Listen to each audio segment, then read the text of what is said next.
हे कसले वाघ, हे तर कोल्हे. शिंदेंच्या रत्नागिरीतील सभेवर शिवसेना उद्धव बाळासाहेब ठाकरे पक्षाचे नेते विनायक राऊतांची कडाडून टीका.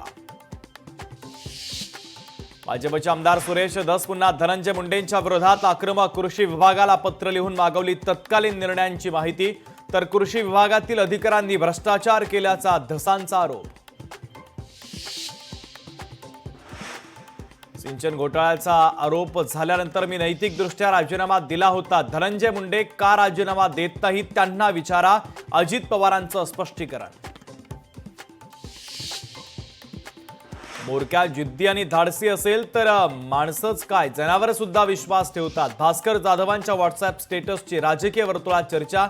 भास्कर जाधव म्हणतायत तो मोरक्या नेमका कोण, राजकीय वर्तुळात चर्चांना उधाण. मुंबईमध्ये पुन्हा मराठी भाषेची गळचेपी. क्रॉफर्ड मार्केटमधील मॅनेजरची मराठी तरुणाला गुजराती किंवा हिंदीत बोलण्याची जबरदस्ती. तर उल्हासनगरमध्ये मला मराठी येत नाही, जा माझी तक्रार करा. परप्रांतीय आरपीएफ अधिकाऱ्याची मुजोरी. पुण्यामध्ये युवक काँग्रेस हल्लाबोल आंदोलन. काँग्रेसच्या अनेक कार्यकर्त्यांना पोलिसांनी घेतलं ताब्यात. न्यू इंडिया कोऑपरेटिव्ह बँक घोटाळा प्रकरणी दोघांना पोलीस कोठडी. हितेश मेहता आणि विकासक धर्मेश पौनला 21 फेब्रुवारीपर्यंत पोलीस कोठडी. नवी दिल्ली रेल्वे स्थानकात चेंगराचेंगरी. 18 जणांचा मृत्यू, अनेक प्रवासी जखमी. घटनेतील जखमींना स्थानिक रुग्णालयामध्ये उपचारासाठी करण्यात आलं दाखल. तर मृतांचा आकडा लपवला जातोय, खासदार संजय राऊतांचा आरोप.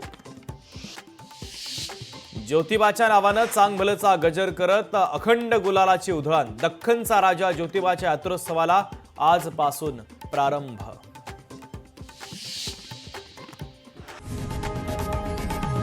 लोकशाही मराठी ऐका, पहा, जागरूक रहा.